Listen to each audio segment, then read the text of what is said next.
hopefully David will join us soon as well. Okay, well, Brynhawn da pawb, good afternoon and welcome to Merthyr Tydfil County Borough Council's Learning Committee on Monday the 3rd of March. Yeah, it is the 3rd of March, yes. As all of my colleagues in the chamber know, we also have the opportunity to have teams online. So I'll just remind everybody that this meeting may be recorded and broadcast via the authority's internet site.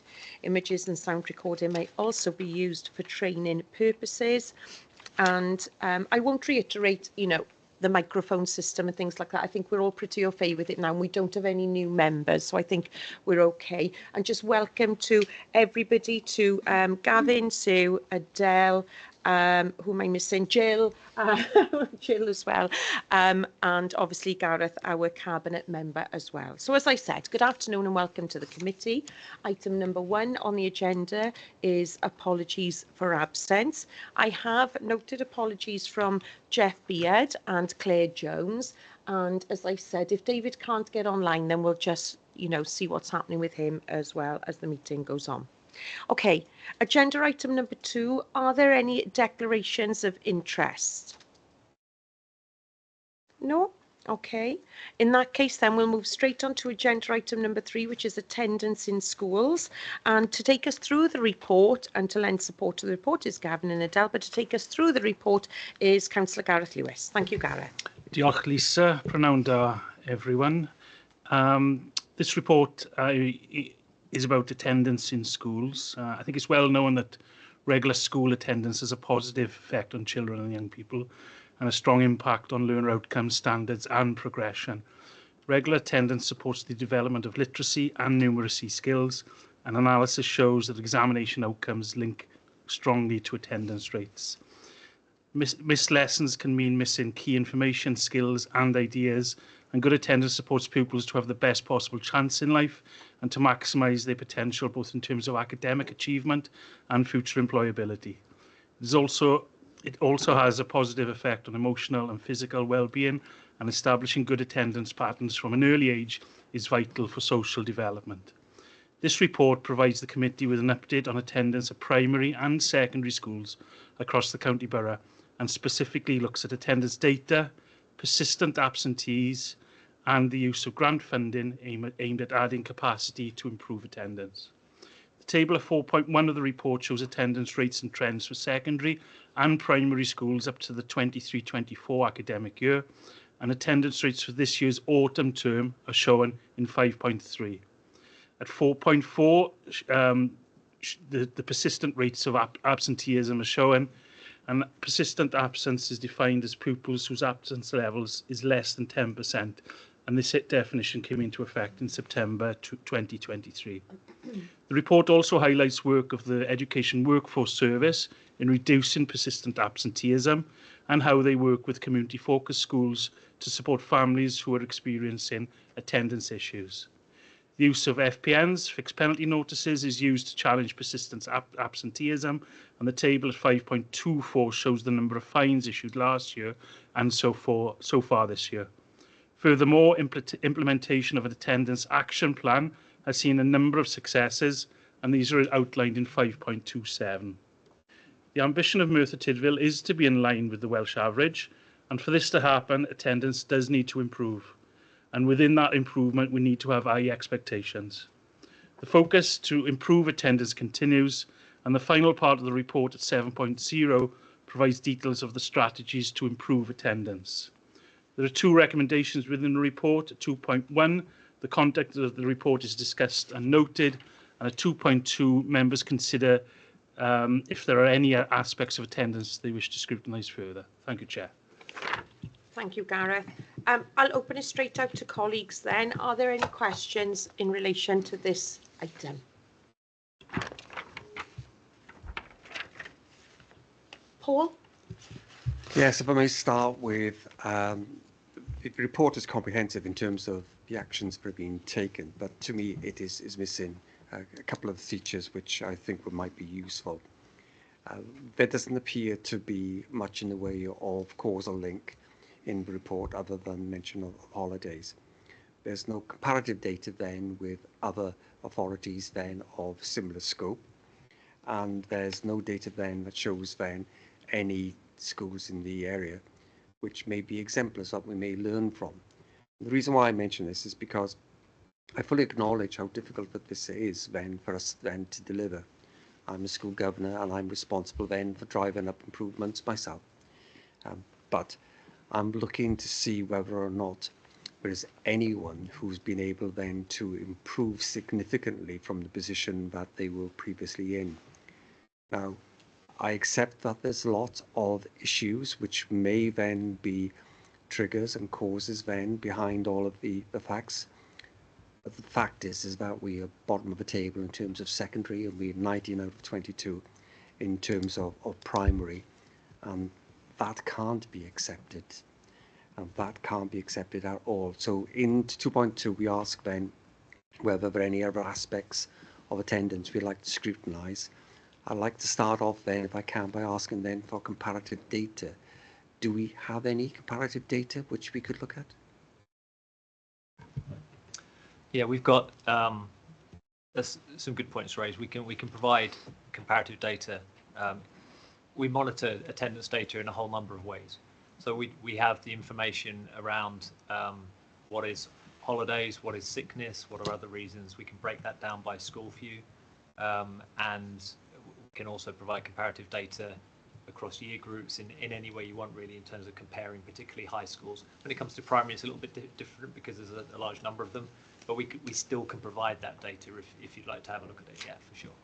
Thank you, Gavin. At 4.4, you show then where we are at this moment in time, secondary then and primary then, and there's been an increase then in absenteeism over the last 4 or 5 years, fully accepting that pandemic was exceptional, but we're now in a post-pandemic world.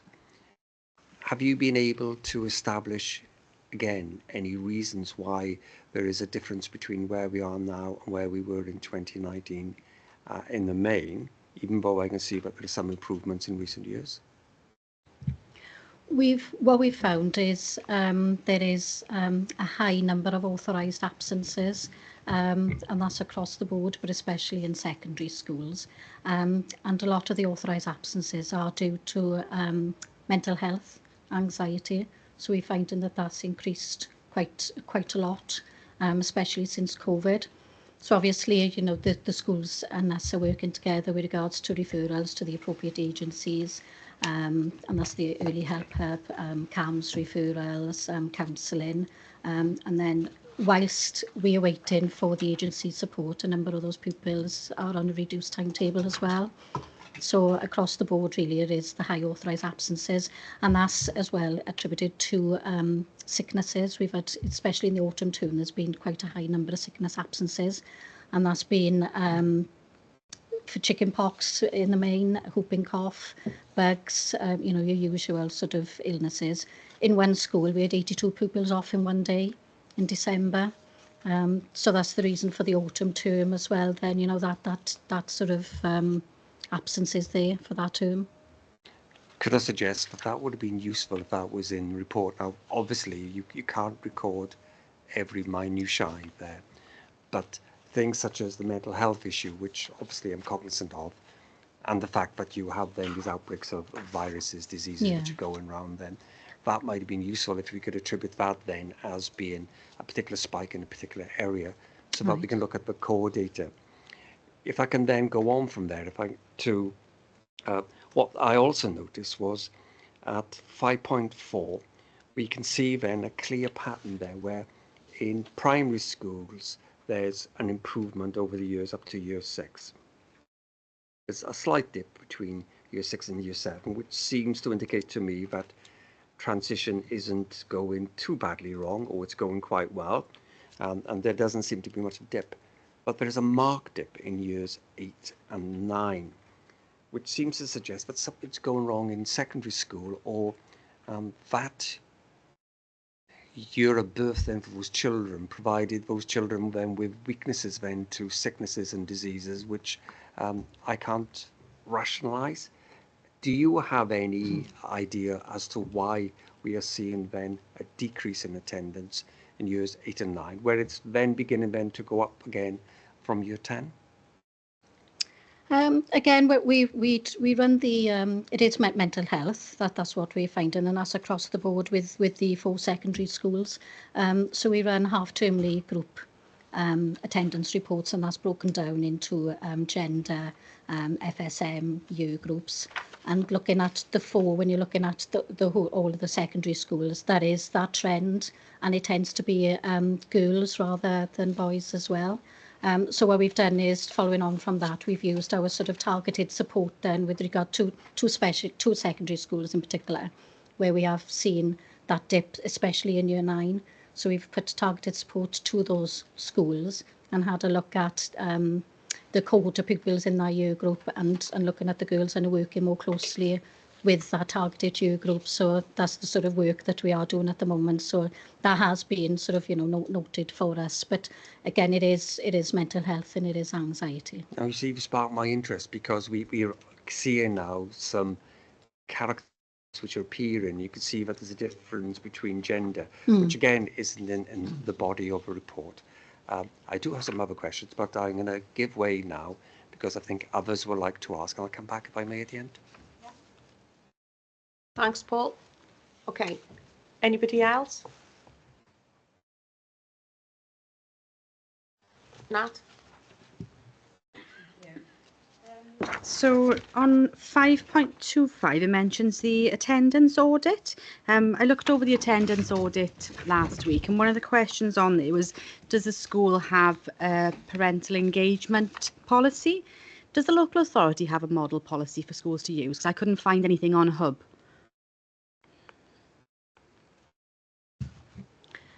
Schools have their own parental engagement policies, which coincides with the attendance policies. But as a local authority, we wrote, with guidance from the Welsh Government, an overall sort of attendance policy for primary and secondary schools as a sort of draft, and then we sent that out to the schools for them to sort of utilise as their own and sort of make it their own as a school. But we do have that one. So is it called a parental engagement policy? Because I couldn't find anything online when I looked for it.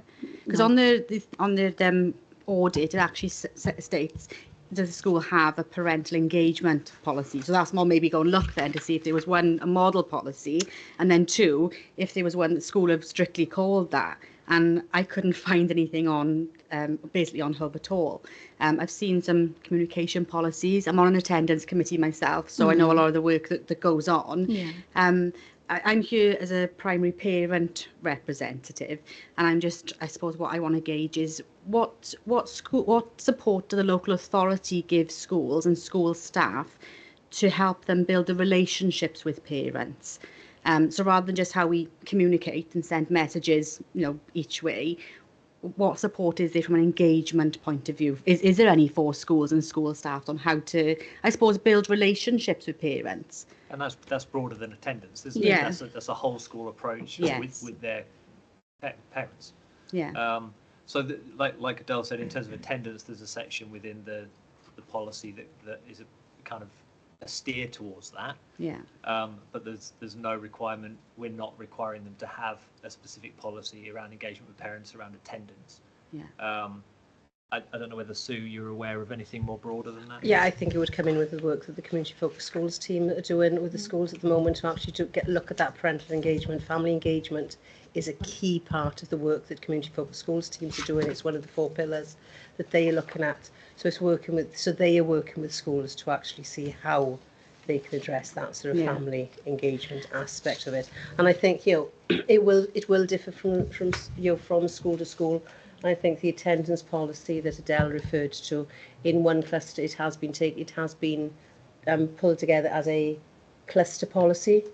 Cluster approach, yeah. Yeah, so there is a cluster approach, whereas in the other, whereas that has been shared with the other clusters, it hasn't been taken up as a cluster approach. Yeah. As a local authority, now Adele probably come in and say, as a local authority, we cannot dictate the use of FPNs or anything like that, because that is a governing body decision. We can advise and we can recommend, but it is a governing body decision, because the schools are always after a local authority attendance policy, but it's not. It is we send out a guidance, but it is very much a school based policy. I think that's I suppose very relevant, and yeah, as a governor being on an attendance committee, yeah, it is something that our policy, we use the model policy and then make it bespoke to our pupils, our school community.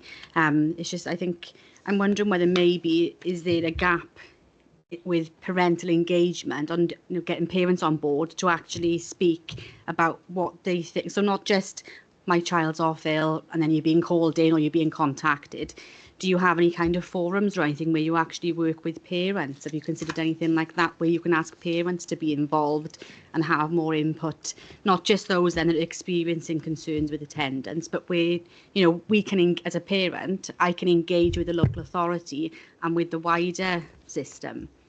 Not necessarily with the local authority. Again, that would be done on a school by school basis to actually, to have a look at it.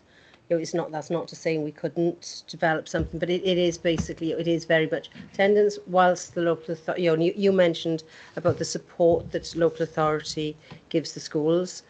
Not all the schools buy into our EWS service. We're the only authority that's got a financial service level agreement. So there are different levels of support that would go to schools depending on how they've, what they've bought into. Parental engagement is a key one.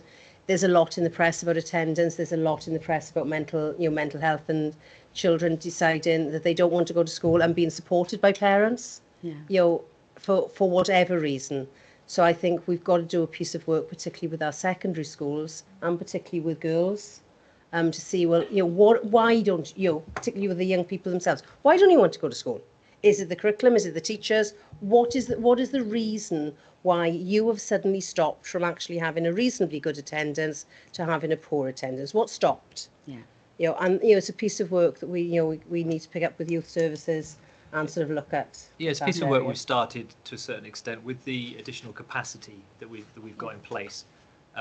That's a lot of what they do, is engaging with the pupils, but engaging with the family. And that's key, particularly with persistent ABS, is you have to understand the context. You have to understand, are there siblings as well that are also persistently absent? Is the issue that you need to tackle what's going on at the family level rather than just doubling efforts in two different directions, not really actually connecting the two. So I think if I can come back to your original point around the audit, I think we can tweak the audit comment to dig in a little bit more. Yeah, because it's easy for schools to say yes or no, and there's no comeback. You were not going to check it. Governors might think, oh, okay, we've got that, but actually, have we? Are we as governing bodies triangulating what we're being told and then making sure those policies are in place? Which again, then when I went to look today, I thought, actually, do you know what? I'm going to check that. I looked on Hub last week and again today, and I couldn't find something that specifically was an engagement policy. And Sue will tell you, I've spoken, I got plenty to say about different things. And I suppose as a parent, I want to be able to know that I can feed that back into the system and I think that's some way. The second point I want to touch on is I think we need to come up with a way that we can engage with parents, whether it's primary and secondary separate, but having some kind of way of getting a sense of the sort of the temperature amongst parents, what parents are saying. We know a lot, but in terms of having a group of parents that are, I don't know what you'd call it, but a group of parents. Like a forum or something. Where we can dig into some of these things and look for their expertise in there, because at the end of the day, our parents have got a huge amount to give. And some of the problems that we need to unpick, they may well be able to provide solutions to. So I'm absolutely happy to take that on and try and figure out how we do it. And if you're happy to be involved in terms of just not necessarily the forum, but figuring out how we do it. I'll be at the Community Focused Schools Forum end of next week anyway. I've said yes to that, so I will contribute to that, and I do with the schools as well. I feel reassured in what you've said, because parents want to have a voice. One of my other concerns that I was going to ask about, but you've kind of really answered anyway, but it's worth mentioning, was that parents, when they have children, that there's challenges getting their children to school for mental health reasons, or whether there's undiagnosed ALN or whatever the issues, those parents are often quite stressed.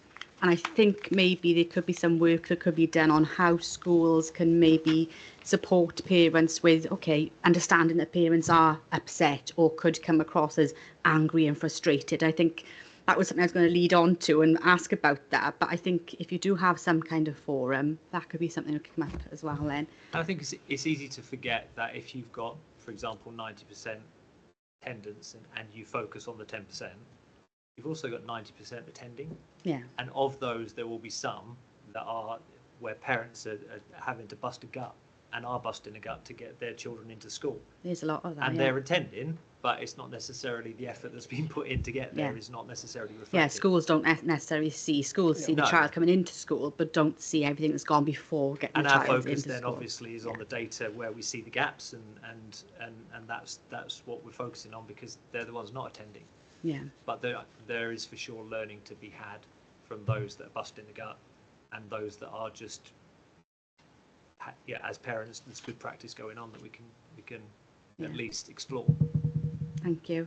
The only other thing I was going to ask was to do with a breakdown of more about the reasons for absence, but Adele, you've covered that. Thank you, with explaining about mental health, anxiety and all the other things. Yeah, Thank can you. I just touch on that? Sorry to interrupt. Can I just touch on that as well? I think what we do is we send, is it half-termly to the schools? The attendance breakdown and stuff, Yeah, so the full attendance breakdown is sent half-termly, as well as group reports, which is what I mentioned earlier, is broken down into the FSM and the year groups and the gender, etc. And then we send monthly persistent absentee reports to the schools as well. And we follow that up then as well with, contacting the schools, liaising with the schools, challenging the schools with the reasons for absence and how they are supporting those pupils and those families. And that's followed up with meetings by myself as well. And when I look at the data and I go to the school and look at their processes, what graduated responses they've got in place, looking at how they are, supporting the families. Have they had parent meetings? Have they done home visits? Have they discussed reasons for absence? Have they looked at reintegration plans? And all that is sort of done, through that data then. So we're analysing that data and following on then with the schools and sort of digging that bit deeper then.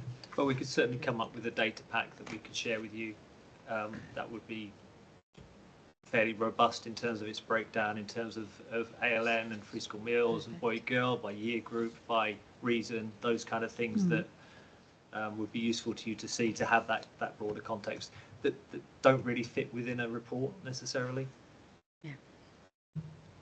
Okay, Nat. Can I just pick up on something Natalie said? I think one thing that I like within the report is the case studies, I have to say, because they do give us a picture then of something that's happened. You can actually pick up on one particular element. And one of the case studies is going back to what Sue said about community-focused schools doing that parental engagement part.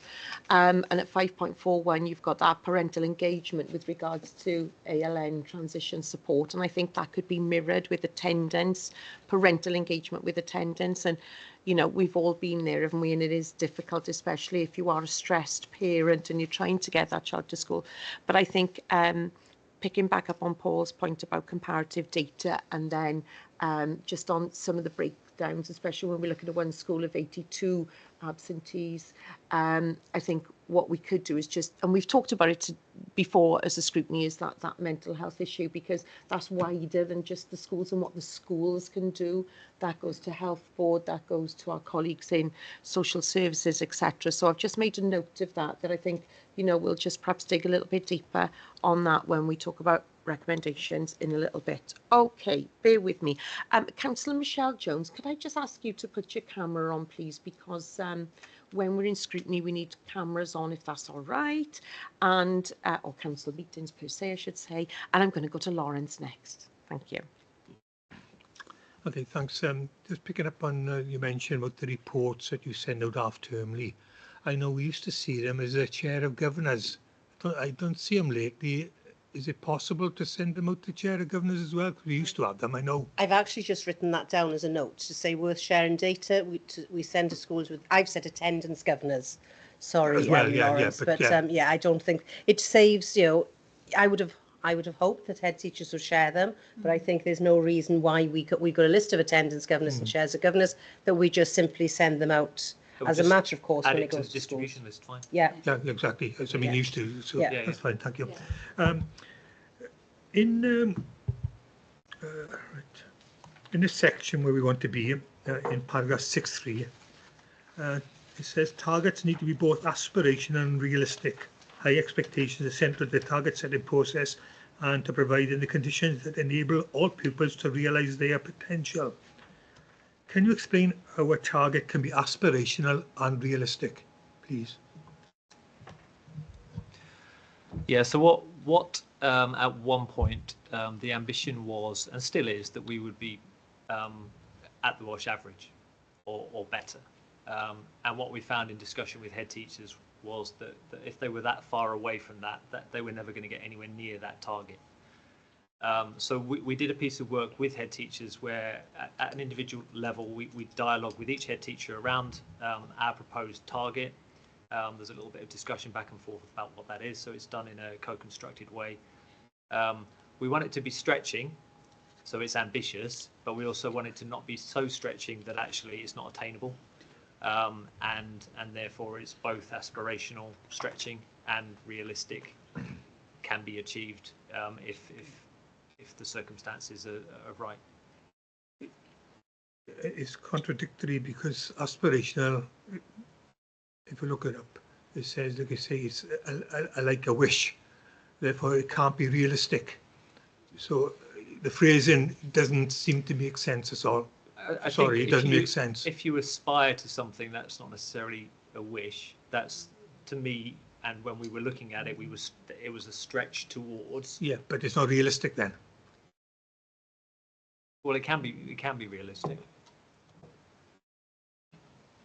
Like I say, I'll stop there. But if you look up at the definition of aspirational. That's all I'd say. Thank you. No, that's all. Thank you. All right. Thank you, Lawrence. Thank you. Paul. Thank you. Can I go back on what you said, Chair, about the case studies bring it to life? Are we confusing? In the ALN report, we've got case studies. There's case studies in the ALN report, and I think we could mirror that for attendance. Because that's what I was going to ask. Yeah, Thank you. when you read that report, which is coming up next, it's not this report, but when it's coming up next, I just think that 5.41 case study on parental engagement, we could, with the Penydre cluster, if I remember rightly, I think it was, we could mirror that for engaging for attendance issues. Thank you. So I think we should use that and maybe pick on that. And I like those case studies in the next report. So I think we should pick up on that. And it would also help, Paul, as well. Sorry to go on, but it would also help when we're talking about the breakdowns that you were asking about as well as Natalie. When we're talking about some of the issues, whether it's mental health, whether there's other issues happening. Case studies are useful as well, because when you read them in the second report that we're having today, it just gives you a bit of a better picture, informs you a little bit more. So perhaps I didn't make it clear enough, apologies, but that's what I was saying, is we could mirror that type of That's exactly work. what I was going to ask. I mean, I tried to remain objective and impartial, and the balance of what might have been seen as a critique earlier on is that I'm sure you've got lots of good news stories that you could tell us about, which would help if that was in the body of the report, because this is in the public domain. And talking of that, if I can then take you then to 5.5 then, and this is persistent absentees. I can see that there has been improvements from 23-24 to 24-25. And I know that we've only got the autumn term data then so far, so well done there. What I can't do is compare then with other authorities in terms of whether they've gone faster, because so much has been said about the impacts then of the pandemic years then, and we're now into recovery.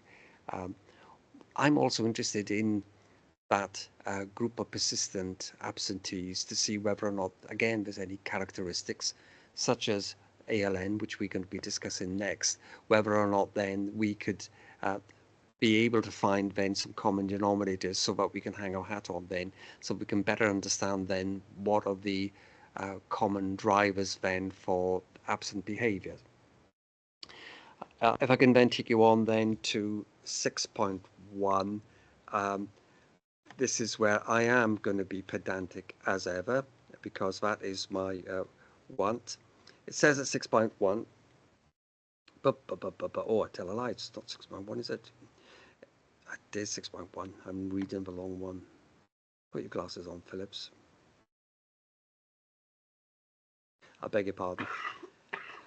In order to achieve this, the performance of all pupils in respective attendance needs to improve. As a father of a secondary child who's in year 10, who's got 100% improvement, I'd like to know how he could improve his attendance. Do we mean the schools to improve performance, for which I fully agree? Thank you. I'm done. Thank you, Paul. And we just check online. Please, Yeah, sorry, can go I on. just, Yeah. Gavin, Yeah. we don't get comparative data with other authorities for persistent absentees, do we? We don't get comparative data No. with other local authorities at all. Oh, So it used to be the case that you'd be able to compare yourself at local authority level. We do, because obviously that's where Welsh Government pull the data through, and we know we're 19th or 22nd or whatever. But beyond that kind of headline figure, there's nothing more for us. So whereas previously you'd compare yourself to similar demographic local authorities, you might have a family of local authorities, and you would compare yourself in a whole bunch of different ways. We can't do that anymore. And that's a real shame, because that gave us a real steer in terms of some of the detail. However, I would say that there are a huge number of, we have regional meetings. I think there was one last week. We have heads of service meetings across the region, national meetings around attendance. There's a whole number of meetings where good practice is looked at. And whilst it would be lovely to have that comparative data to really kind of drill down into really demographically similar local authorities, the exploration of where good practice might be and how it could be applied contextually to Merthyr Tydfil is, we do that all the time, and so does every local authority, because it's a national issue. We're all looking for what will improve attendance, and I think we say in the report that the one thing that has proven to be effective is additional capacity across every local authority. Where funding has been applied, additional bodies on the ground have been provided, particularly focusing on persistent ABS, and particularly focused on those that are just below that threshold of 90%, because that's where you can sometimes get quick wins. Yeah, that work goes on all the time.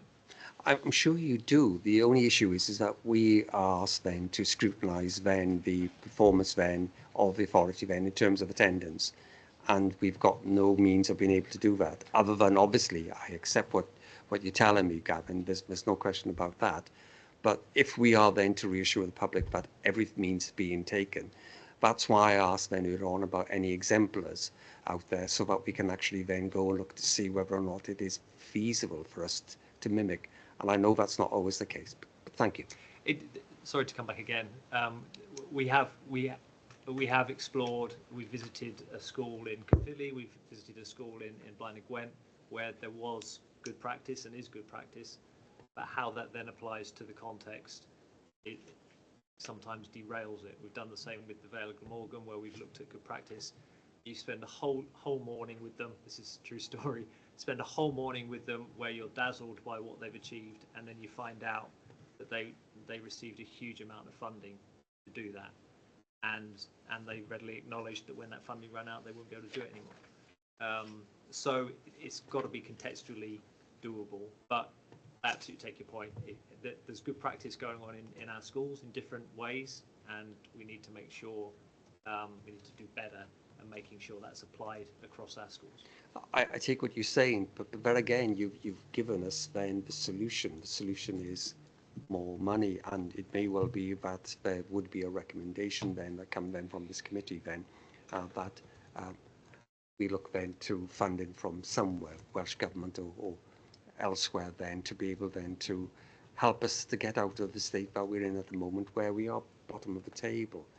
But thank you. I'd welcome that, yeah. Thank you. Okay, before I bring Hannah in, just on Paul's point there, I think in another life, I've been in 3 Welsh Government committees recently, all sort of education based, I have to say. And one thing that we fed back was the lack of comparative data now. Not the local authority's fault. It was a Welsh Government decision a couple of years ago to cease comparative data. This one was actually looking at NEETs, which is relevant to us as well. But this committee I was on was actually regarding NEETs data, and then destination then of our post-16 generation as well. So I think it is an issue, Paul. I think that, you know, we can do that as a referral, and then I also made a note regarding the Vale having additional funding for attendance. Well, if we're one of the lowest authorities for attendance, then that's another recommendation or suggestion that we lobby government for, is to say, well, you know, lend us a bit of support then to see if we can certainly improve that, because we can only do so much with what we're given, can't we? So so we'll definitely pick that up then under recommendations. Thank you for that, Paul. Hannah. Trends as well, where you look at girls, they are sort of significantly lower than the boys, particularly in year 8 and year 9, and mental health is cropping up all the time. And I question sometimes, are parents actually taking them to the doctors to get the ball rolling to support their mental health, or are they saying it as a key buzzword and not supporting the child? So I think there's lots that we need to unpick with it, because it is becoming a much bigger area. But it's something that I've noticed as a teacher myself, a rise in of parents deciding to elect children at home because they're being supported or they're being challenged with getting the young person into school. And I think one of my own classes, I think there was about 4 children in the one class. Attendance was really, really bad. And next thing I know, they were all elected to be at home. And I just think it's an interesting area to look at, because that in itself causes its own challenges within the education system. So that does trouble me. So I'm wondering, have you noticed that as well? Because I know it's not in the report, but I think it's something that we could look at. It's linked, and it's coming to scrutiny later in the year. Okay, elective home education. But I would say Merthyr, along with every other local authority in Wales, has seen an increase in elective home education for a number of different reasons. Some of it coming out of COVID. Hard to quantify how much, but also around mental health concerns, but also around low attendance and disengagement. Trying to catch up becomes easier to not. The struggle that parents have trying to get their children into school, all those things that it's difficult. Don't help. And also the fact that when it comes to how do you announce you're electively home educating, it's a very simple process for a parent to provide a letter to the school, and that's it. It is.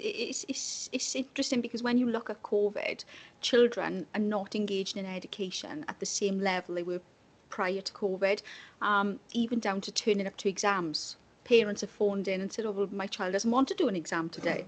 But actually, you have to do the exam today because it's a national exam. Legal responsibility. It is, yes. So it is very interesting when you speak to the young people.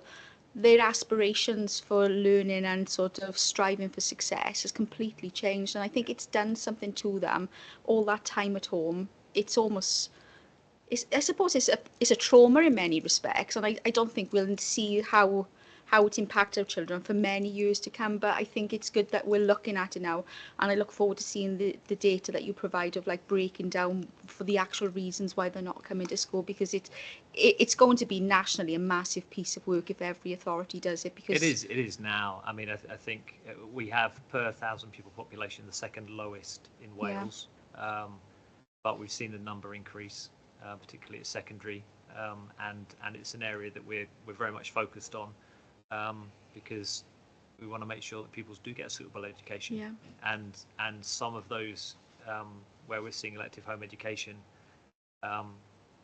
it's hard to evidence that at the moment. Thank you. Thanks, Hannah. When you were talking about the data for the secondary attendance, authorised absences for the autumn term was 5.58. And looking at that, 4.20 was illness and medical absences. So it is, like you said, that piece of work does need to be sort of, looked at and challenged in some respect as well with regards to, the authorised absences.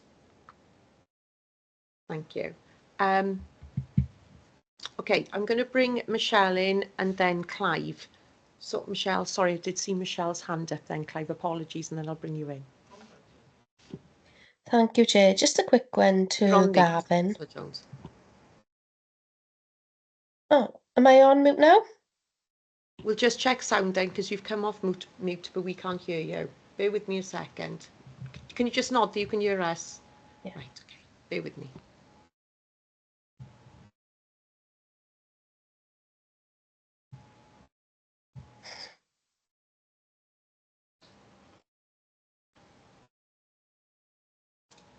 Any luck?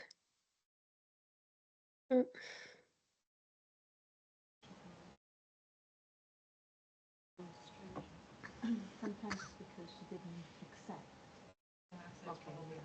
So she needs to leave, Michelle, come back in. you may have to leave and come back in because you have to accept the recording and audio. Yeah. Do you want to just jump out? I'll go to Councillor Clive Jones, then I'll come back to you. If that, yeah, there we are. Yep. Councillor Clive Tuvey. Michelle.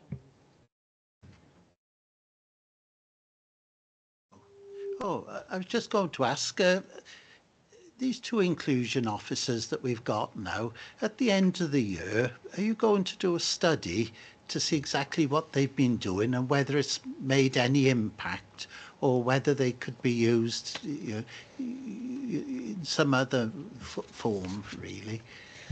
They both grant fund, our additional staff are grant funded. Yes. So as part of that, we do need to look at their work and actually see what the impact that they've made, and to consider sort of ways forward. One of them certainly, one of the ones that's gone into the schools. The school has already looked at what they were doing. They've made an impact, perhaps not as much as they wanted, so have adapted the work for moving forward for this financial year. So yes, we have done that. Oh, thanks. Thank you, Clive. So Michelle has joined us again. We'll just give her a second to see if she can now hear us, and if she speaks, let's see. Can you hear me? No. Michelle, No? we can't. Michelle, will you do me a favour? Will you just type your question into chat? Is that okay? And then we'll pick it up from there. I'll leave you to type it, and I'll just make a remark while you're typing it, if that's okay. I was just making an observation about human nature, actually thinking about, post-COVID, and I think attitudes have changed just in general. And the reason I'm saying that is, when you think about, you mentioned the exam, and that sort of hit home to me then, well, they're not turning up for the exam today. And I think attitudes have changed. How we as Scrutiny are going to be able to change that, don't get me wrong. It was just a comment I was making, and I think you also see that with a lot of businesses trying to get staff to come back in to the office, because we've all got used to that working from home. And I know there's a lot of hybrid now, and there's a lot of mixed, which I know certainly supports a lot of people, but I think just life in general changed, didn't it? Right, let's see if she's been able to type. She is. Yes, okay. In regards to Gavin's comment on what other schools in are doing, which is resulting in some results attendance increasing, can you give some examples, please? It was largely in the area of just bespoke support being provided. So again, very similar to extra capacity, where they had identified, they used data to identify where they needed to focus their attention, and then they were able to target support to that. Now, it reinforced what we were doing in a similar approach in two of our schools, where we were looking with the school at the data. We were identifying those families where we felt that we could most effectively use the members of staff, and then they've got stuck in to support those families and those pupils. Coming back to the previous point, we actually monitor the attendance impact on a half-termly basis of those members of staff, so that we can tweak what they're doing and who they're working with. If attendance is improving and seems to be on an upward trajectory, we can switch out and target other families and other pupils as well. So it's a very flexible approach that we have to supporting attendance in those schools. You're frowning, Michelle, so I'm yeah. Okay, she may type back. Whilst we do, I'll just check if there's anybody else that wants to mention anything, and then Gav will just come back then in relation to that. So thank you for that. Okay, Natalie. Training for governors. I did come on training last academic year for the governors. We had a Cyfarthfa cluster attendance. Is there any other training that has been run, or was that the only one? And have you got any more plans for any sort of like modified training or anything like that? Yeah, so there was attendance training done for governors, a presentation in the summer term, and we've got one planned for the end of this summer term now, I believe. Yeah. So there is something that we will continue with. I've also given a presentation via a cluster. The Cyfarthfa cluster has asked me to do that, which I did last year. And yeah, if there's any, I go to cluster meetings anyway, but if there's any, that's requested, then I will do that via cluster as well as the whole. Just a comment off the back of the Cyfarthfa cluster one last year. The information, so the breakdown and the level of information that we had, whether it's from yourself or community focused schools or from the legal team, that was really quite informative. Yeah. I suppose maybe others who haven't had maybe that information because they weren't at the training. So yeah, that's right. Yeah, and yeah, I broke it down maybe into snippets cluster of that would and be the schools and handy with the reporting. Yeah, so. yeah. Cluster attendance information does go out to the clusters. I am sort of, aware that a couple of schools don't want it to be broken down by school. So there's an overall sort of cluster attendance and authorised and unauthorised absences and things that will go out. But yeah, we did break it down then in the cluster meeting, and that's something that we can do moving forward. Yeah. Okay, thank you. Thanks, Nat. Michelle just came back regarding some point regarding how further funding would have an impact, Gav. So I don't know if you've got any examples of that, but I guess the impact would be in being able to have that additional support, I suppose, more than anything. I don't know if you want to add anything to that. So for example, the two inclusion officers that we've appointed additional to work in one of our schools, they were each with the school. We identified a group of pupils and families that they would work with. They started in September, and I think the first review was actually the end of the autumn term. Yeah. And we saw that I can't remember the data, but it was nearly 70%, wasn't it, of the cohort of pupils 70% of the pupils that were involved saw an improvement in their attendance, and as a result of that, some of that focus shifted to other pupils that needed the attention of the inclusion officers.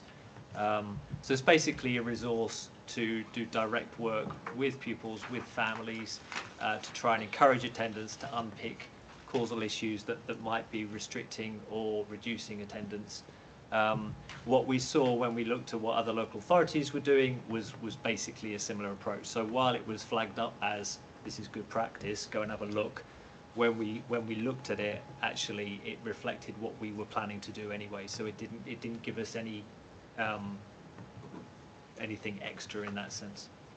The cohort of pupils that they're working with is reviewed on a half-termly basis. So we've got an inclusion officer that's working with Key Stage 3, an inclusion officer that's working with Key Stage 4, and then we had a look at the data then and had a look at where the lowest sort of attendance, what was showing with regards to year groups and gender and free school meals, and then they had a cohort of pupils to sort of, intensely sort of targeted work with them, and it is reviewed then on a half-termly basis. But if the support is still ongoing and they feel the need for that support to keep going, then obviously they'll keep with those pupils. But if not, as Gavin said, we may look at sort of, taking that sort of pupil off and monitor that pupil then, and then work with a new sort of pupil or new cohort. Okay, thank you both. Okay, I can't. Oh, sorry, you finished. Yeah, that's right. I was going to say, so there's red lights on everywhere here. I can't see anybody else has indicated to ask a question. So, colleagues, if we can, there's a change. The our director, Sarah King, has asked that rather than doing reviews at the end regarding recommendations, even though we do talk about recommendations after each report, that we just delve a little bit deeper, and I'll come to that in a second. So at 2.1 in the report, the recommendation is that the content of this report is discussed and noted, which I think we've then discussed it and noted it. And at 2.2 it says members consider if there are other aspects of attendance they wish to scrutinise. So I've just made a note from some of your questions and some of the answers that we've had from officers, if that's okay. So I think for us to consider and take forward are, first of all, obviously, the issue around data and comparative data, and how we go about that as a scrutiny, as chair, working with cabinet member and Sue. It could be a written recommendation from scrutiny that isn't necessarily for the local authority before Welsh Government, as I said. So I'll just unpick that and think about how we actually go about that. And also then just a breakdown with some of those, and we could do it by clusters, as we've said, some of us who are attendance governors as well, we could do it by clusters as far as the breakdown of some of those issues and challenges that we have. I'm thinking of, persistent absentees. We are having a report about those now educated at home. I know that's coming up, but the mental health one is a big one as well. The other one was funding. And I think for us as a scrutiny that we make that recommendation, and I put that along with you guys in writing, that would be a recommendation. And then just two other things that I've got here. One is, and I hope this is okay with you, I think Paul's on board with me on this as well, is just, some of those case studies that we're going to see in the next report, really useful to just have some of that picture, of and some good practice as well, because, we have some of that data in front of us, but just, as I said, picking that out. And then just going back to Lawrence's point about aspirational, maybe we just need to rethink some of our lingo, shall we say, as to what we really feel we can put within strategies or within reports, really, to make sure that we can go out there and hopefully win-win-win as far as improving attendance is concerned. So, Paul, apologies, I've just seen your light on.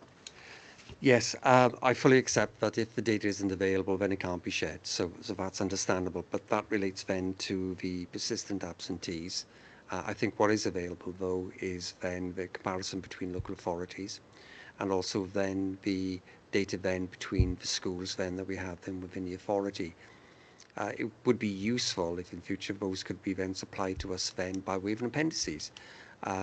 I tend to be data driven in any event. So I'd be very happy then to see that.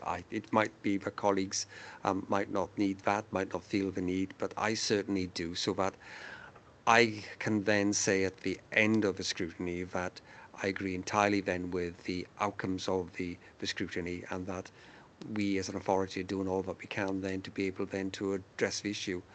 By the way, Gavin, I don't doubt that we are trying everything that we can, but this has got to be seen as well then by others then, that we are looking at it then from the outside then objectively to ensure that we can't do any more with what resources that we have available. Thank you. Thank you, Paul. So I think it's just about broadening that information out a little bit. And I know it can be exhausting. It's a lot of information in there, and sometimes it's trying to capture everything and then not realising that everything is captured, if you like. And I've got really effective scrutiny members here as well. So I think it's just about broadening out some of that information. And, there's always that, ask yourself, to a lay member, is that readily there? Do they see it? Because you guys are the experts, so you see it every single day, So thank you for reminding me about that as well, Paul. Sorry, Lawrence as well. Lawrence, come in. Yeah, no, I just want to make a comment. I don't know if you can ask for comments as well. That's okay. Yeah. Okay. So I'd like to make a comment regarding the improvement of pupil attendance in cases of parental neglect or attitudinal barriers. Ensuring that every child has access to education is a fundamental right under Article 28 of the United Nations Convention on the Rights of the Child. However, persistent absenteeism due to parental attitudes, whether through a lack of engagement with education, failure to prioritise attendance, or an unwillingness to support a child's learning, can significantly harm a child's future opportunities and well-being.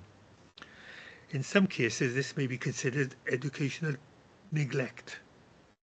The report presented today is evidence that absenteeism is being treated with the utmost seriousness by this authority and takes a multifaceted approach consisting of strengthening parental accountability, targeted family support and early intervention, improved school-parent communication, raising awareness of the long-term impact, which is being implemented.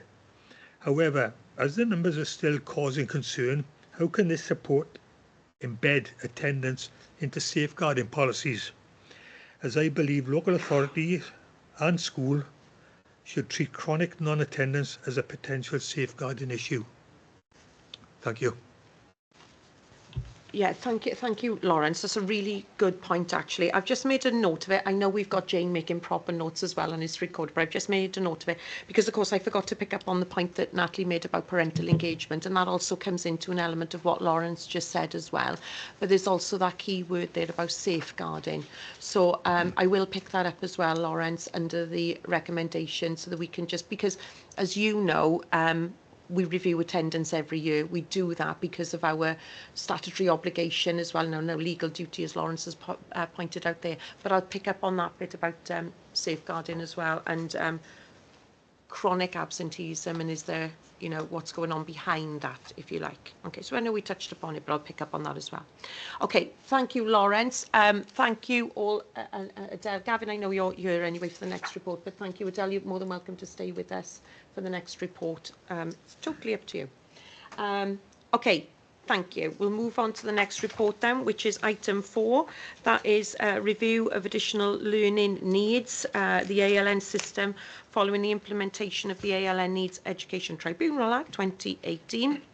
And again, Jill's joined us for this one. Gavin is here, of course. Gareth, you're going to take us through the report. Okay, thank you. Thank you, Lisa.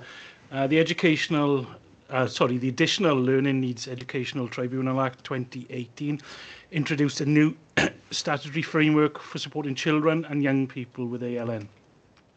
Alongside the mandatory code, it makes sure the new ALN system has a clear, legally enforceable parameters within which local authorities, schools and other partners responsible for the delivery of services to children and young people with ALN must act. The focus of the ALN implementation in Merthyr Tydfil schools has been to develop effective practice to support inclusive education, which includes improving strategies to support pupils with ALN. Details of these ALN strategies are outlined in section 5 of the report in the form of case studies. Inclusive educational provision and practice underpins the learning journey for all children and young people in Merthyr Tydfil, and the ALN team will continue to work with schools, Elenco's head teachers, governing bodies and wider partners to ensure that the transition to the ALN system is smooth, effective and equitable. The recommendations are outlined in section 2 of the report. 2.1, the report is discussed and noted, and 2.2, the committee consider if there are any other aspects of the report you wish to scrutinise. Thank you, Chair. Thank you, Gareth. Okay, colleagues, we'll move straight into questions. Are there any questions on this report?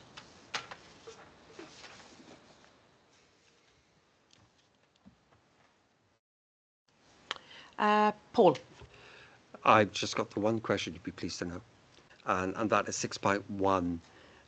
At 6, we talk about where we want to be. Now, having read the report, which is comprehensive and brought to life by the aid of case studies, I'd assume that we've already got to where we need to be. 6.1 says, to have completed a smooth and effective transition from the SEN system to the ALN system by August 2025. Are we not there yet? What remains to be done? Because later on, it just seems to be talking about reinforcing and cementing what's already in place. Yeah, so technically the implementation time frame for Welsh Government ends at the end of this academic year. So schools have until the end of this academic year to transfer pupils from statements into IDPs and from school action to Action Plus where it's appropriate to an IDP. So we're still in the final stages of that implementation from a Welsh Government perspective. In terms of practice on the ground, in terms of person-centred approaches, in terms of IDP reviews, and our processes around that, those things are in place and have been in place. But from a Welsh Government perspective, the end of the implementation period, which has been extended twice, I think, ends August 25.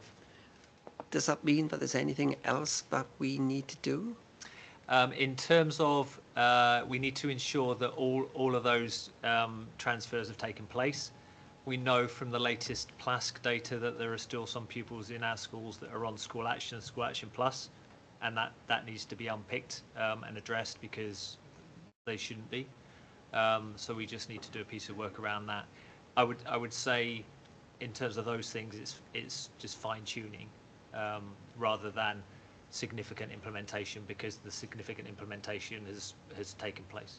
I hear what you say. That's surprised me because reading the report, I'd assumed that all of that had been completed. Do we have any data, dare I ask, in terms of where are we by way of completion? Presumably there is some central control within your team. Are we at any given proportion of the total that we need to be at by August? And is there a trajectory to be able to ensure that we are going to get there? They'll all be done. There's currently 15 statements that haven't been converted, but the Right. reviews are in process. Right. And can I ask, 15 out of how many have been converted? About? I don't need exact figures, but just give us some indication. I'd assumed it was several hundred. Yes. Yeah. Thank you. Every pupil in the special school would have had a statement, so that's basically 200 straight away. And then on top of that, those that are in mainstream or in LRB specialist provision. So today being the 3rd of March, and we've got until August with 15, we are confident that we'll be there. Those reviewed dates are in the diary, yeah. Thank you. Thank you, Paul. Are there any other questions? Lawrence?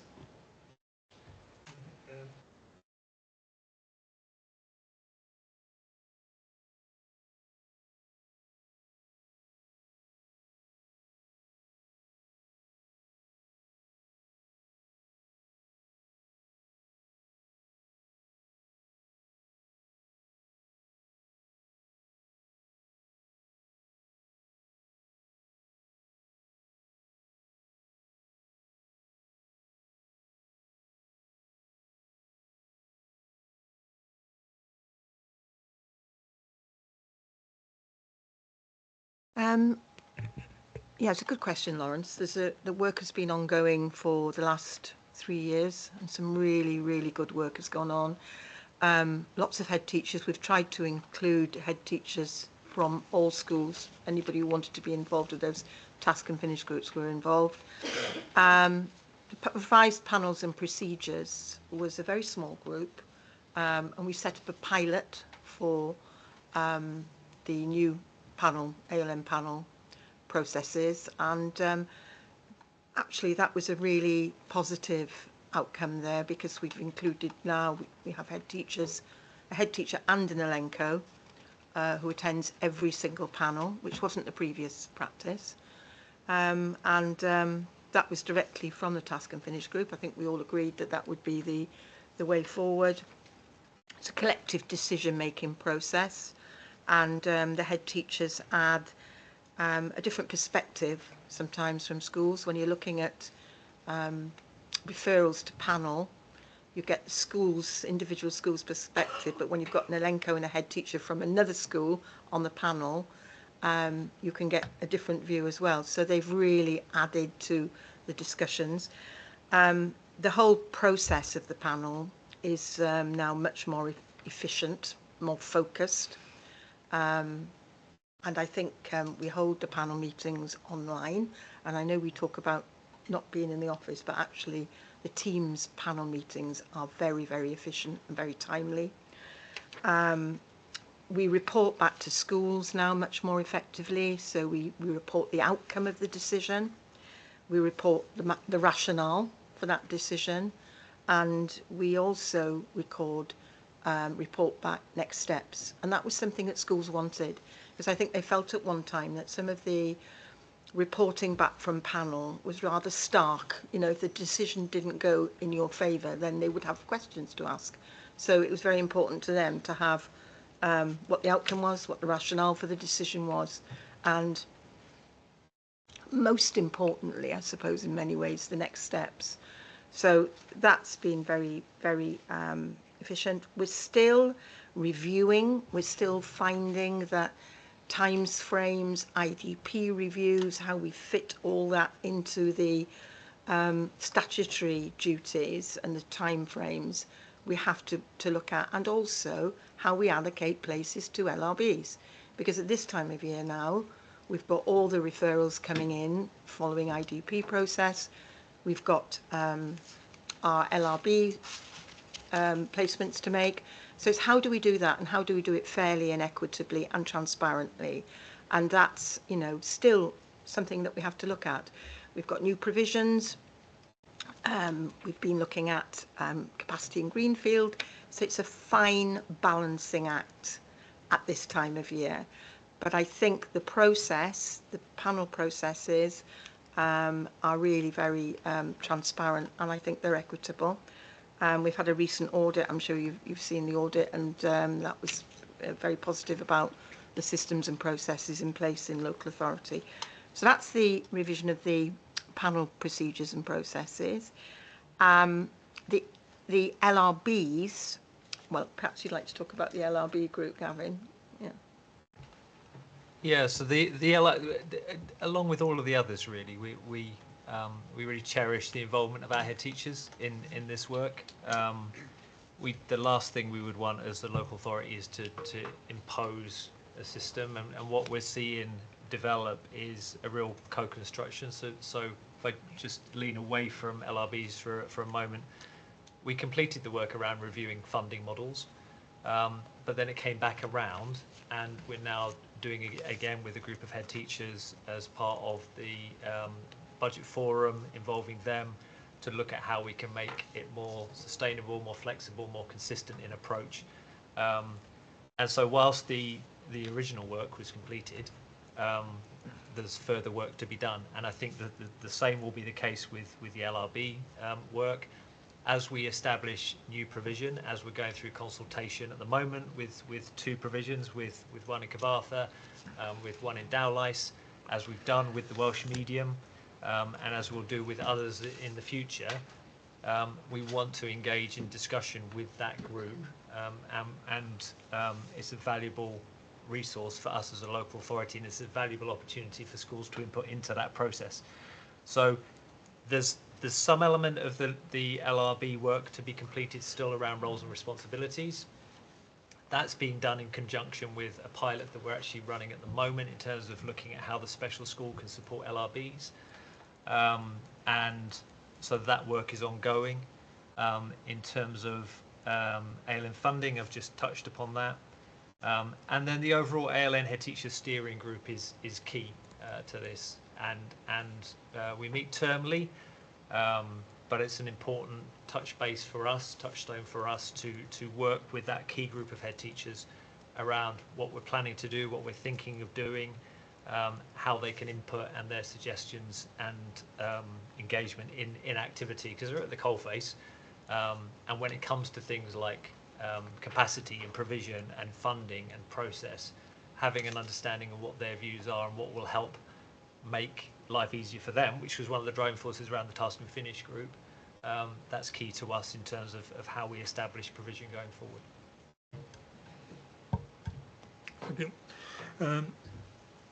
It's interesting you mentioned about the LA panels and procedures task and finish group. You produced the guidance document, review of summer term LA panel and procedures, which you referred to, pilot in July 2023, which was, thank you for sharing that. It was good to read.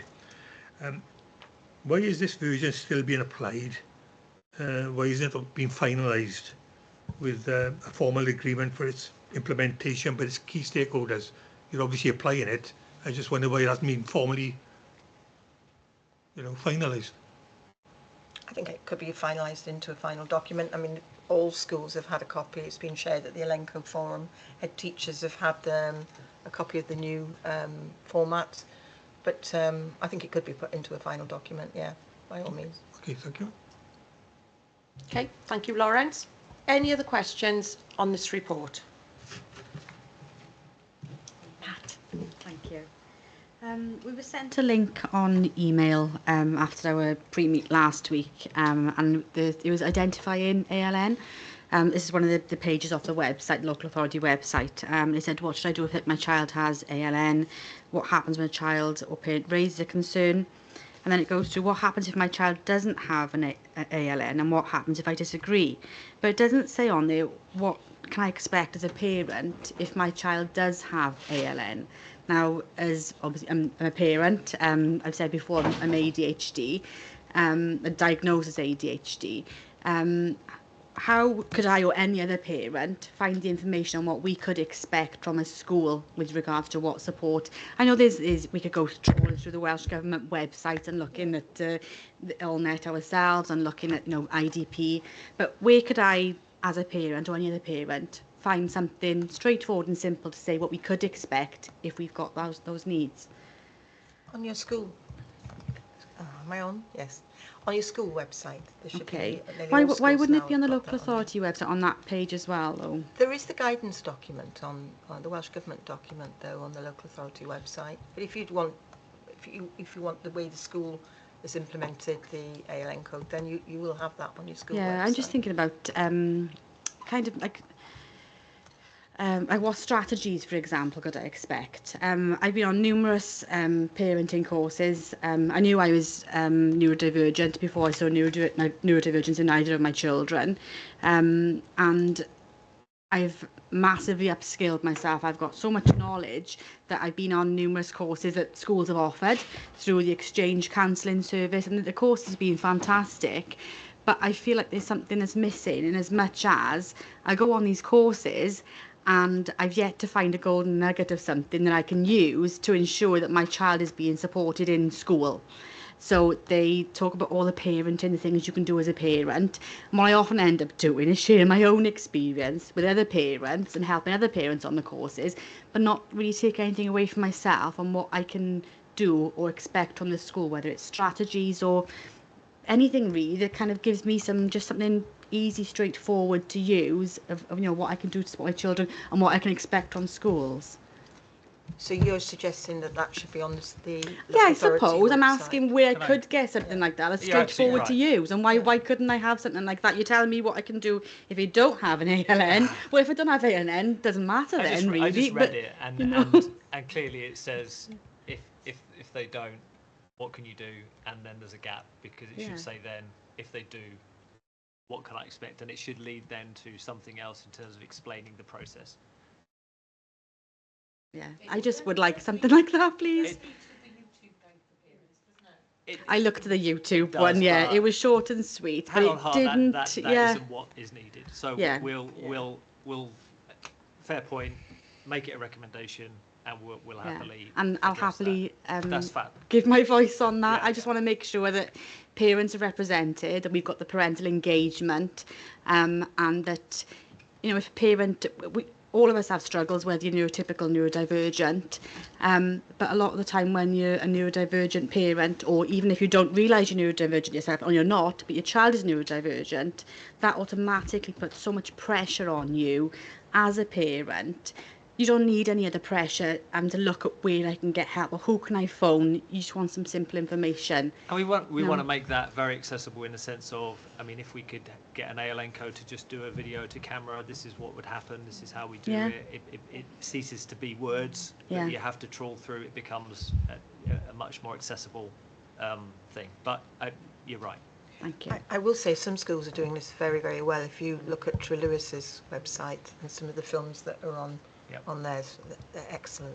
Yeah, that's good to know. I think maybe then going forward we can look at maybe having consistency across the board, but for a parental support point of view. Because I will say I've had some lovely conversations with the schools, but I still don't really know. From my own point of view, I'm very visual, so you can say something to me verbally, it might just go straight over my head. But if I've got, say, a checklist or something I can refer to, I can read it, I can see it, I can work through it, and I can know then that the support is and I can access the support that should be there. And if there isn't support there, I can then advocate for other parents, advocate for myself, advocate for children. And that's what I want, is to be able to work with the system to put forward suggestions to help others, but also to know what I can access and what my peers can access for our children. Thank you. Yeah, we would hope that parents would go to the school for that information, but as a local authority, there's still a requirement that we make sure our information is robust. Yeah, thank you. Thanks, Nat. Thank you, Gab. Okay, Hannah. Hiya, I'm just wondering, have you seen a rise in sort of ALN referrals since sort of the ALN Act, and we've had higher level of training as teachers, there's more information within communities for parents, and sometimes obviously we know children mask, particularly girls, so what you see in school is very different to what you see at home. So are you receiving more referrals across the whole board of Merthyr? There is an increase, Yeah. definitely. There's an increase in complexity. There's an increase in severity. I don't think we can say that there isn't. There's an increase in demand for special school provision. Yeah. And I think that's the thing that we've noticed most of all, is that our special school is bursting at the seams. So I think we know that that is due to the complexity and the severity of the need across Merthyr. I will say that a panel deals with all those referrals. So we deal with it very, well, I think all the information you wanted was, Yeah. have we seen a rise? Yes, Yeah. we have. Yes. Okay, thank you. Thanks, Hannah. Okay, any other questions? Me again. Nat? Sorry, I didn't see it. That's okay. We had the workshop last year and we looked at ALM, we talked about masking.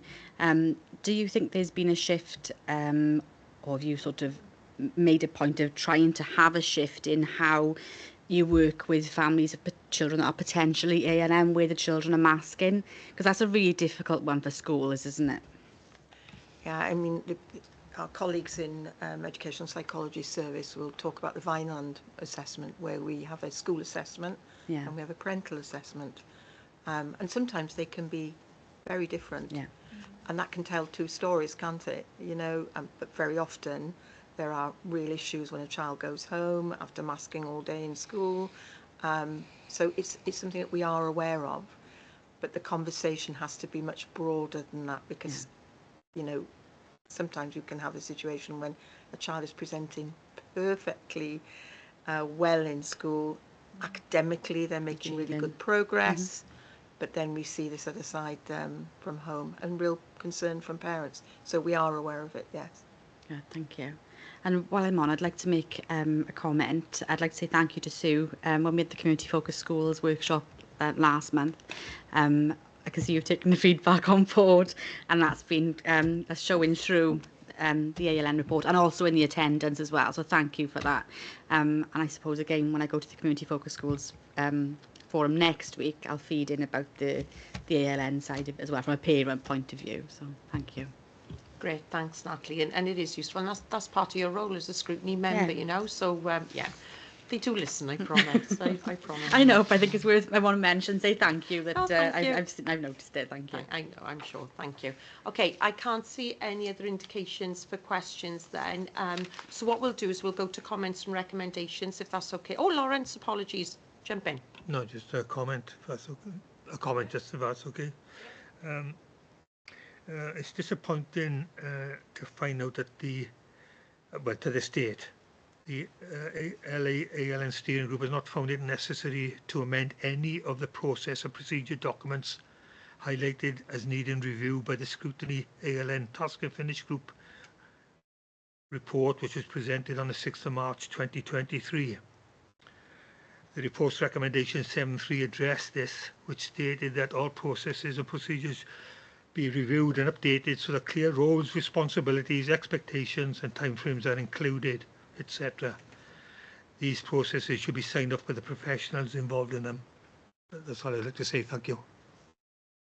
Yeah, thank you, Lawrence. Yeah, it's a really good point, actually, because obviously, you know, as part of our work programme, we had our own task and finish group, didn't we? So we can pick that up then under recommendations, if that's okay. So at 2.1, the report is discussed and noted. And at 2.2, members consider if there are other aspects they wish to scrutinise. So I think just picking up on Laurence's point there then with regards to the steering group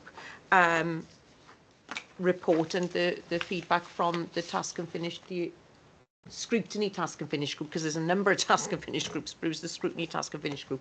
So if we can just pick that up, Gav, perhaps we can pick that up post this meeting, if that's okay. And then the other ones that I picked up then were the other task and finish group to finalise that document, Jill, as we mentioned, if that's okay. And then also to strengthen the links on the website for parents, carers, etc. Lawrence? Yeah, can I add then if you're making recommendations? Yeah. I would like to ask all of this committee to agree to and recommend that we have a workshop between this committee with all head teachers and all ALNCOs to go through ALN, because I keep hearing, and it gets said all the time, that this is one of the key issues that they face besides budgets. So that's my recommendation. Thank you. You're hearing that from whom? Sorry, Lawrence, from a head teacher? All the teachers, yeah. All head teachers? A lot of head teachers I speak to, yes. And if you ask any head teacher, right. You ask any head teacher what is the main concern, yeah, you'll find budget, yeah, and ALN. Oh yeah, undoubtedly. I wouldn't disagree. So. But I would like, as I say, I would like a workshop between us and them to really go through this to understand the issues, please. Yeah, no problem at all. So I won't put that down as a workshop for all head teachers. I think what we'll do is we'll take that on board and then... Why not, sorry? Sorry? Why not?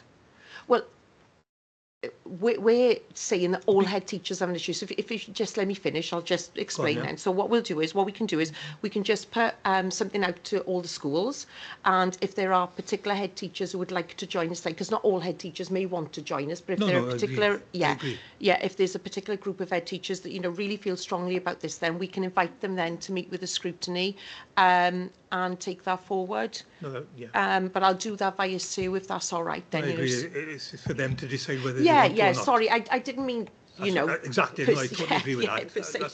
What I mean is, let's put the invite out there. Yeah, because we can't just say we want you all.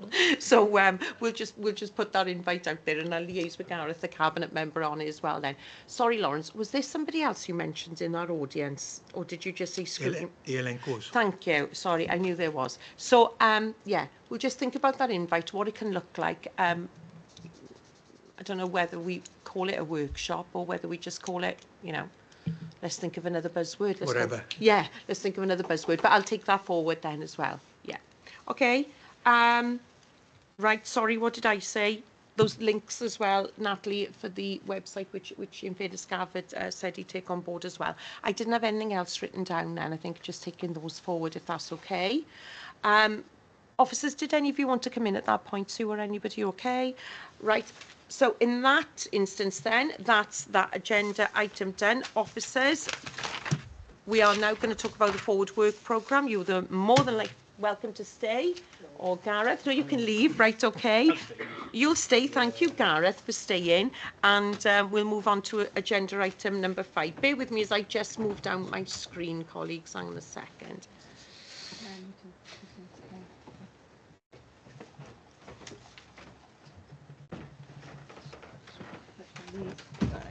Right, okay, sorry, okay. So forward work programme, obviously we've discussed and we've got quite a lot for the well, we'll move in actually to the 25-26 cycle now, because we've got, I know, it's gone quick. Next meeting, I'm sure, Jane will correct me if I'm wrong, I'm sure next meeting, 7th of April. I want to say 7th of April. Yes, see, so we're already into April. We'll be moving into a council AGM then in May. So we're already looking at 25-26 cycle. Okay, so far this is what I've got listed that we've picked up in previous meetings, or that we've undertaken a task and finish group or a workshop, and we want to carry that forward. So I've got review of catchment areas of schools, Safeguarding, we're going to do that with social services, including a workshop. And I think then, Lawrence, we can pick up that bit about the persistent absenteeism and our safeguarding umbrella under that as well, as a bit of a caveat to that. Lisa, Sorry? social services are actually having a workshop on But that yes. now. All right, okay, all right. But we'll pick up on that Yeah. then as well, because we want to work with social services on the rise in mental health concerns as well, don't we? But I also think we need to talk to the health board about that because of the issues with CAMS and waiting lists. That's the word I was looking for. Education psychology service. We want to talk about bullying. We have got this coming up, which is the EHE, which is the elective home education, which actually we mentioned in attendance today. And then obviously at some point in the forward work plan, not in the immediate future, but in, I would say, probably autumn term, something like that, we need to pick up back up on toileting. Remember the joint workshop we had? And then the recommendations that we've made today. So normally I would talk about them now, but the directors asked us to talk about them at those points. So if that's okay with everybody, they would be noted by Jane today as well. Yeah, and then we're meeting again on the 7th of April, but post that we'll have another invite then to talk about planning for the forward work cycle, if that's okay with everybody. All right. Anything else on that agenda item at the moment? Lawrence? So going back to what we just said about this meeting of sorts with the head teachers, Yeah. When is that likely to be held? Approximately? I haven't got the answer today, because what I'll need to do is just see who put the invite out there. Who wants to come? Are we talking about, before the summer holidays? I would hope so. Yeah, let's do it in this half of the year. Yeah, definitely. That's what I would hope. Yeah. Yes, because I would like to think we've addressed it before September. Yeah, and the thing is, it's been such an ongoing important issue for us, hasn't it, since the inception of the bill, then the bill coming out, and then, constant review of it with all those task and finish groups as well. Paul picked up the fact that the bill is ending now this year. Yeah, exactly. I think it'd be nice before it's finalised. No, absolutely. And I think Welsh Government are looking at the impact of that as well, obviously, since they introduced it. So, yeah, no, sorry, I thought you meant immediate, in the next couple of weeks. But no, definitely before the end of the summer. Yeah.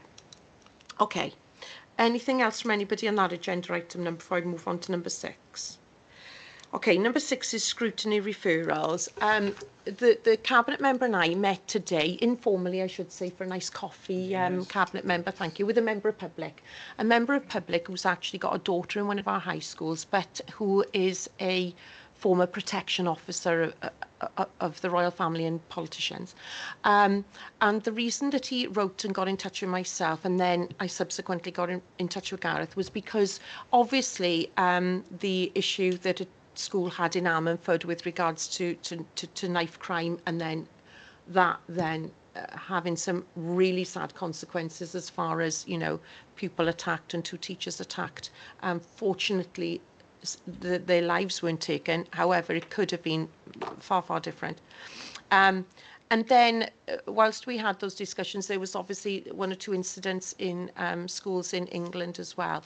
And so we've had a meeting, because this is classed really as a scrutiny referral as well, because Cabinet member and I are thinking about how we can take it forward in a preventative, proactive way, but also then we discussed it as a scrutiny referral as well. If you're minded to support us on it as well, I should say. And what we thought we could do is, wider than that, we could take it to Welsh Government regarding Ammanford and what Welsh Government are thinking about doing regarding the increase of knife crime and preventative measures in our schools. But as a local authority, we do actually have policies in place regarding lockdowns. So we just thought, would you be minded to support us in bringing that forward and asking officers for information on, when is that policy checked? How often is it checked? And where are we at? Because I worry a little bit, and I know Gareth feels the same as me. I worry a little bit that, and I'm not being disrespectful to our schools at all, but I worry a little bit that sometimes we see something happening in the news, and then we think, oh, it's not going to happen to us. We have a policy, but do we actually enact it? Do we actually, follow it up and just make sure that we are doing as much as we can? And we can never stop these things, can we? Sadly, but are we doing as much as we can to have those preventative measures in place? So what we thought, Gan, I don't know if you want to add anything to this, because I'm rabbiting on here, but what we thought is we'd look at those policies and check with officers, where are we with those policies? Is every school adhering to the policy, primary and secondary? So that's where we're at as a scrutiny referral. Did you want to add to that? Yeah, and in the discussion between Lisa and myself, we thought that we'd do it in the form of a workshop, just to ensure that the right policies and procedures are in place, and it becomes a preventative action before it becomes a reactionary action, and that's something that we don't want to get to. So I'd like to propose alongside Lisa that we do have that workshop, ensure the right systems are in place. And also talking with our police colleagues as well, because inevitably, they do have initiatives where they talk to schools or go into schools and talk about a variety of different crimes, but also knife crime. But we haven't seen it happening a lot lately. And the other thing that we thought we'd do is we'd also liaise with the college, because we do feel it's quite an open area, the college. A couple of us visited, didn't we? Was it last year? Yeah, last year. Do you know where is time going? So we know what that reception area, that is beautiful, but it's very open, isn't it? So we just thought we'd include the college, if that's okay with everybody as well. Right, I can see a number of you got your mics on. Hannah, I'll come to you first. Fully support this idea. With my trade union hat on, I think it's essential that once you've decided on this policy, that schools don't just give it to staff. They need to have time to actually digest it, have an inset on it or a twilight on it, because the definition and the detail is really important to make sure when you do go into a formal lockdown, everyone knows what they need to do, because when people don't do things correctly, disciplinaries happen. So we need to make sure this is the one policy, everyone knows what they need to do for their own safety and for the safety of all the learners as well. Yeah, and that's something we'll need to look at in the workshop, because that was the very thing that Gareth said about checking with trade unions as well for the teaching staff. Yeah, I think there's a number of key stakeholders here, and absolutely trade unions need to be part of that and will be part of that. So and it is happening more in schools. As you know, with my role, I'm hearing of behaviour issues on the increase across the whole of Wales, and more instances where children are being excluded because they are bringing items into school which they shouldn't be bringing them into school. So I think there's a big piece of work that needs to be done around why are people bringing things into school in the first place, and how do you make sure you lock down as quickly as you can, and not to panic communities as well, because that becomes a problem when 200-300 parents turn up at a school, they're all texting their children. So it's about how you manage it as well. And I think it is about managing it, and we need to be quite clear on that balance, because we did say that it could go so wide as far as behavioural things are concerned. I mean, for us as a scrutiny and for schools, we want to make sure that that policy is there and enacted if it needs to be. And then that's a whole other issue again, because there's such a societal change, isn't it? We talked about post-COVID earlier, didn't we, about people's attitudes and this, that and the other. Thank you, Nat. I think as soon as we can do it, the better, because we had a lockdown, borough-wide lockdown last academic year. Was it an incident in Aberfan, I think, wasn't it? So I think it's really relevant now to discuss that, because it still should be quite fresh in the minds with the local authority. So I think, look at what policy is and look at that experience. Were there any learnings from that? And also the impact, I suppose, as a parent, the impact on my children. I had a child at the time in high school and a child in primary school. Primary school were very sheltered from it. High school, yes, they don't use their phones in school, but when they're under the desks, they've still got their phones in their bags. And, it's how you kind of deal with that panic and support the children through that as well. So there's a lot there to, we can pick up on. No, absolutely. And the one lockdown was actually because of a parent, not because of a child. So that's, when we But there was the incident, wasn't there? I think in Aberfan, was Aberfan, it stabbing, I think, in Aberfan. And then all the schools across the borough were locked down.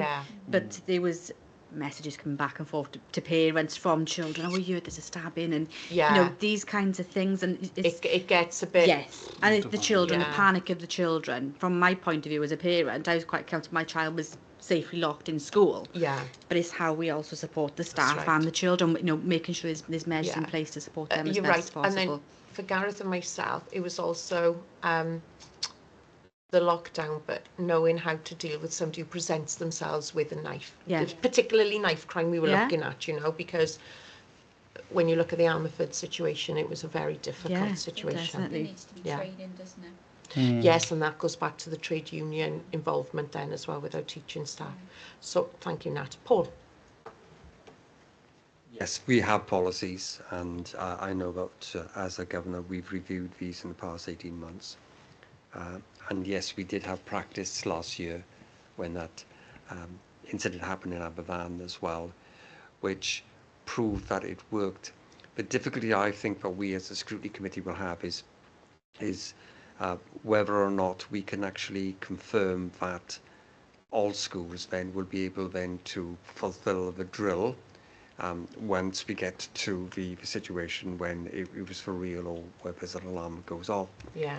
I come from a business where we do what we call business continuity planning, where we have incidents management, and Yeah. we have walkthroughs once a quarter, Right. where we have then those who will be responsible then for dealing with the incident, for coordination of it, in a room with scenarios which are presented to them. Yeah. I just worry about we would get the answers which everybody will tell us they all know what to do, but when push comes to shove, may not, unless we can find a means of being able then to deliver this in a way which is meaningful, such Yeah. as a walkthrough. Yeah. And I don't know whether as a scrutiny committee we can do that, or whether it's something that we probably need to do. However, I fully agree Yeah. that it's something that we need to explore, and even if we don't get to where I'd like to be, if we then make recommendations as to the next stage, then I think it's going to be worthwhile. Yeah, thank you, Paul. I think you're right. We can only draw the line. Our responsibility as a scrutiny is to take it so far. We can't go over and above that. But I think if we are proactive in that to see if these preventable measures are there and enacted, as I said, you know, the accountability is with the local authority and the schools, you know, but let's see what we can do anyway, you know. Let's see. Okay, thank you. So I think everybody's in a nod and agreement there with that then. And Gareth and I will just look at how that looks, and then we'll bring it back to you guys if that's okay. Okay, the last one is feedback. Well, actually on any outstanding action. So we've done that within the body of the reports, but we did, the last scrutiny we had was the toileting one on the last workshop, sorry, we had was the 19th of November. Those actions have been taken forward with officers, and there will be a follow-up report in the next cycle, as I said, on that topic. And then last but not least, agenda item number 7, any other business deemed urgent by myself. I don't have any other business deemed urgent. What I do want to remind you is that the next committee meeting is Monday the 7th of April, where we're looking at the EAL report and partnership working. And so on that note, as always, thank you so much for your contributions today, guys. A lot to pick up today, a lot of recommendations. We'll take those forward. And last but not least, did you know that this person to my left celebrated an anniversary that she doesn't look it, I know, but she's actually celebrated 40 years working for the authority. And so can we just give a little round of applause to Jane? And I don't know what I'd do without my co-pilot here. What's the one in Top Gun now? If I'm Maverick, who's the Goose? She's my goose. I don't know where it is in Top Gun 2. I've forgotten. I still enjoyed it, but I've forgotten. So she's our goose. She's our co-pilot. So thank you, Jane. Much appreciated, and congratulations on your anniversary.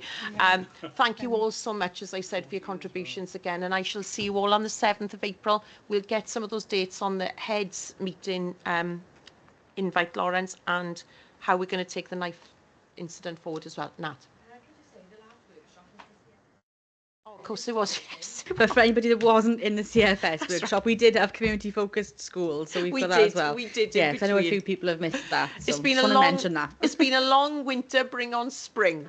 Thank you, Nat. Okay, thank you all ever so much, and welcome back from Australia, Councillor Clive Tubby. Thank you, everybody.